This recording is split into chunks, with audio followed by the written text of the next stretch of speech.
अस्सलाम वालेकुम, welcome back. अब जो मेरी पुरानी वीडियो आपने देखी है जिसमें मैंने आपको बताया कि कौन कौन सी क्रिप्टो करेंसीज ऐसी हैं जिनको लॉन्ग टर्म होल्ड करना जो है आपके लिए रिस्की हो सकता है। तो इस वीडियो में मैं जो आपके साथ कैटेगरीज शेयर करने जा रहा हूँ वो ये है। अच्छा, अब बात करते हैं इथीरियम के लेयर 2 सोल्यूशन वाली क्रिप्टो करेंसीज की कि उनका क्या फ्यूचर, क्योंकि इथीरियम इस वक्त तो आपको प्रूफ ऑफ वर्क पे ही आपको नजर आ रहा है, लेकिन अगले साल के एंड तक अगर ये प्रूफ ऑफ स्टेक की तरफ चला जाता है या अगले स्टार्ट के मिड में जाके कहीं ऐसा हो जाता है या ये समझ लें कि आने वाले वक्त में किसी भी वक्त जब इथीरियम प्रूफ ऑफ स्टेक की तरफ चला जाएगा तो उसको जो सोल्यूशन देने वाली ये लेयर 2 क्रिप्टो करेंसीज हैं, जैसे पॉलीमैटिक है, जैसे पॉलीगॉन का जो अपना मैटिक टोकन है, उसका क्या फ्यूचर है। इस वक्त तो अगर आप मार्केट में मैटिक को देखें तो अच्छा ग्रो कर रही है, लेकिन इमेजिन करें कि जैसे ही हालात चेंज होंगे तो उस वक्त इनका क्या फ्यूचर होगा।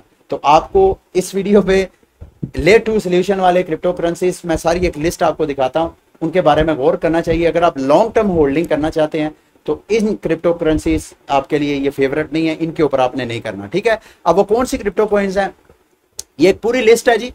वह लिस्ट तो एक बड़ी लंबी सी है, लेकिन जो मुझे ये चार्ट मिला, इस चार्ट में देखें जो बड़े बड़े नाम है, पॉलीमैटिक है, इसी तरह लूपिंग है, दो तीन तरह के सॉल्यूशंस हैं, प्लाज्मा सॉल्यूशन है, रोलअप्स है, लेकिन इस वीडियो में मैं ये सारे साइड चेन्स हैं, ये सारे मैं आपको सॉल्यूशंस के बारे में तो नहीं गाइड करूंगा, लेकिन सिर्फ आपको ये मैंने आपको क्रिप्टो करेंसीज की एक लिस्ट दिखा दी है जो आपको नजर आ रही है।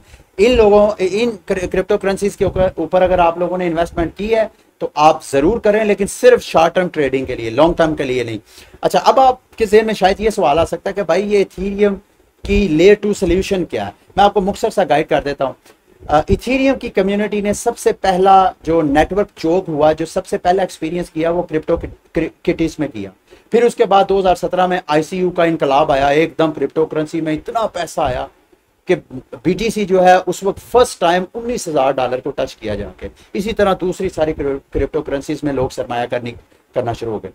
फिर उसके बाद आपको आजकल 2020 से लेके अभी तक आपको डीफाई का इनकलाब नजर आ रहा है, एनएफटी का इनकलाब नजर आ रहा है। तो इथीरियम के जो यूजर्स हैं उनको नेटवर्क चोक होने की वजह से, नेटवर्क पे ट्रैफिक ज्यादा होने की वजह से, ट्रांजैक्शन का प्रेशर ज्यादा होने की वजह से फीस ज्यादा पे करनी पड़ती है। तो उस फीस की वजह से जो डीफाई प्रोजेक्ट के ऑनर्स हैं, जो इन्वेस्टर्स हैं जिन्होंने अपने अपने टोकन्स लॉन्च किए हैं इथीरियम के ऊपर, उनको बड़ी परेशानी थी, क्योंकि उनके यूजर को बड़ी परेशानी थी। उनका यूजर अगर $50 की ट्रांजैक्शन करनी है और अगर वो $100 की फीस पे कर रहा है तो ये क्या मतलब, ये तो कोई समझ नहीं है। तो इस तरह फीस को काउंटर करने के लिए सॉल्यूशंस मार्केट में लाए गए कि इथीरियम के ऊपर ही जो टोकन्स हैं वो इन सॉल्यूशंस के साथ अगर काम करेंगे तो उनका डाटा सारा इथीरियम के ऊपर ही रहेगा ट्रांजैक्शन का, लेकिन अगर उनकी ट्रांजैक्शन के जरिए, उनके नेटवर्क के जरिए ट्रांजैक्शन करेंगे तो उनकी जो है ट्रांजैक्शन फीस वो मिनिमम होगी। यही मैटिक ने पेश किया। ये इंडियन का ये प्रोजेक्ट है पॉलीगॉन, तो इस वजह से इसको बहुत ज्यादा अप्रिसिएशन है, क्योंकि इसने जो ट्रांजैक्शन फीस है वो मिनिमम कर दी है इथीरियम की। तो ये जितना आपने इसके ऊपर इन्वेस्टमेंट की है, मेरी नज़र में लॉन्ग टर्म होल्डिंग के लिए आपकी इन्वेस्टमेंट ये आपको ज़्यादा रिजल्ट नहीं देगी, ज़्यादा फ्रूटफुल नहीं होगी, तो आपने इसके बारे में भी बड़ा केयरफुल रहना। अच्छा जी, अगली बारी है स्टेबल कॉइन्स की। जैसे मैंने आपको स्टार्ट में कहा कि मेरी नज़र में अगर क्रिप्टो मार्केट में अगला बड़ा क्रैश आना है तो उसकी मेन वजह होगी ये स्टेबल कॉइन। स्टेबल कॉइन होते क्या है, आप जो वोलाटाइल कॉइन्स होते हैं उनकी वैल्यू अप और डाउन होती रहती है, लेकिन ये जो स्टेबल कॉइन्स होती हैं इनकी वैल्यू उस तरह वोलाटाइल नहीं होती, ज्यादा से ज्यादा 2-4 सेंट ज्यादा हो जाती है, 2-4 सेंट कम हो जाती है। और जितने ये जो इन्वेस्टर्स हैं क्रिप्टो करेंसीज में, जब कभी उन्होंने अपनी पेमेंट कैश आउट करवानी होती है तो वो सबसे पहले, फॉर एग्जांपल आपके पास अगर बीटीसी पड़ा हुआ है जो आप समझते हैं कि मुनाफे में आप जा रहे हैं, तो आप सेल करके आप कैश आउट करना चाहते हैं, तो आप सबसे पहले अपने उस बीटीसी को किसी न किसी स्टेबल कॉइन में कन्वर्ट करते हैं।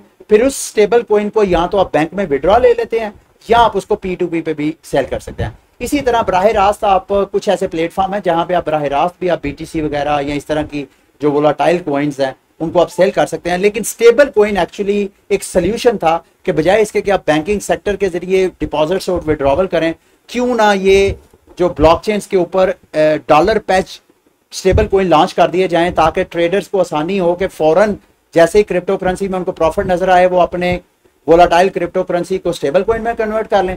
और इसी तरह जैसे कभी वो मार्केट उनको डिप नजर आए जहां पे वो बाय करना चाहते हैं दोबारा वो स्टेबल कॉइन को उस कॉइन में कन्वर्ट कर लें जिसको वो समझते हैं कि उनकी वैल्यू अप जाएगी।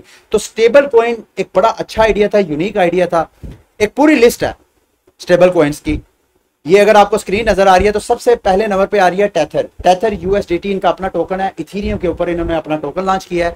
इथीरियम के अलावा ट्रोन का नेटवर्क भी यूज करते हैं और 2-3-4 ब्लॉकचेन है जिनके ऊपर इन्होंने अपने मतलब डाटा सारा रखा हुआ है। इसी तरह यूएसडीसी है, बाइनांस का अपना भी है BUSD के नाम से। ये सारी एक लिस्ट है। लेकिन जो इस वक्त मार्केट को जो क्रैश की सबसे बड़ी वजह बनेगी ये दो टॉप जो स्टेबल कॉइन्स हैं USDT और USDC। क्यों? नंबर 1 तो ये, जैसे मैंने आपको कहा, स्टेबल कॉइन जो है वो वोलाटाइल नहीं होता, ये डॉलर पेज टोकन होता है। इसका मतलब ये है कि अगर आपके पास 1000 USDT पड़ा हुआ है, 1000 USDT पड़ा हुआ है, तो टेक्निकली आपको 1000 US डॉलर मिलना चाहिए। लेकिन हकीकत यह है कि जितना इन्होंने ये इनका मार्केट कैपिटलाइजेशन देख रहे हैं, $62 बिलियन के इन्होंने टोकन जो है वो मार्केट में फेंके हुए। लेकिन हकीकत यह है कि पीछे बैकएंड में इनके पास उतना पैसा नहीं है। यानी ये बगैर पीछे होना तो ये चाहिए, अगर इन्होंने 1 बिलियन टोकन प्रिंट किया है मार्केट में फेंकने के लिए तो पीछे रिजर्व में 1 बिलियन US डॉलर भी रखना चाहिए। लेकिन रियलिटी यह है कि ये दोनों, ये जो USDT और USDC जो है, जितने इन्होंने टोकन प्रिंट करके लोगों में डिवाइड किए हुए उतने नहीं है। उसका आपको नुकसान क्या होगा? कल को अगर फॉर एग्जांपल आप चाहते हैं कि USDT आप सेल करें तो आप इनके पास जाएंगे, ये आपसे टोकन लेंगे ही नहीं, क्योंकि इनके पास होंगे तो आपको देंगे ना। तो इसी वजह से जितनी कंट्रीज हैं, खसूसन अमेरिका में एजेंसीज इनके पीछे पड़ी हुई हैं, ये पता नहीं कब किसी भी ऐसा वक्त आएगा कि इनके जो अकाउंट्स वगैरह इनके गिर्द जो घेरा है वो तंग होगा, और जैसे ही तंग होगा बराह रास्त इनके अगर ऑफिस वगैरह को सील नहीं भी करते हैं तो ऐसे वो तमाम एक्सचेंजेस जो USDT को डील करते हैं, तमाम गवर्नमेंट जो हैं उनको वार्न करेंगे कि अगर आपने USDT को डील किया तो आपकी एक्सचेंजेस को हम अपने कंट्री से निकाल देंगे। तो इसका मतलब यह है कि आपके USDT सिर्फ डिजिटल टोकन और डिजिटल नंबर्स रह जाएंगे, आपका बहुत बड़ा नुकसान होगा। और ये आने वाले वक्त में कब होगा इसका मुझे कोई अंदाजा नहीं है। दूसरी वजह यह है कि रिसेंटली रिपोर्ट्स आई हैं कि USDT यानी टेथर और USDC ये दोनों बड़े बड़ी एक्सचेंजेस के साथ मिलके, बाइनांस के साथ मिलके, इवन कॉइन बेस के साथ मिलके ये मार्केट मैनिपुलेट करते रहे हैं। यानी मार्केट जैसे ही दूसरे ट्रेडर्स को लिक्विडेट करना हो तो ये मार्केट में अपने USDT टोकन्स प्रिंट करते हैं, पीछे पैसा डालते नहीं है, और ये मजीद टोकन प्रिंट करके मार्केट को बुलिश करते हैं। जब चाहें उसको बर्न करके तो मार्केट को जो ट्रेडर्स हैं उनको लिक्विडेट करते हैं। तो मेरी नज़र में बड़ा क्रैश जो है वो स्टेबल कॉइन्स की वजह से है। अब इसमें आपने टेक आउट क्या करना है इस मैसेज से, मेरी इस वीडियो से, कि आपने जब कभी भी ट्रेडिंग करनी है तो आपने कोशिश करनी है कि USDT को आपने होल्ड नहीं करना। अगर जाहिर बात है आपने कैश आउट तो करवाना है अपनी इन्वेस्टमेंट, तो अगर आपने करना है तो आर्जी तौर पे वो भी थोड़ा थोड़ा करके यकमुश्त मैं आपको रिकमेंड करूंगा कि एक दिन का भी रिस्क ना ले। जितना ज्यादा दिन अपने पास स्टेबल कॉइन रखेंगे आपको कोई पता नहीं आने वाले वक्त का कि इसी वक्त न्यूज आए तो एकदम जनाब आपके जो वो टोकन हैं वो सिर्फ डिजिट्स रह जाएं।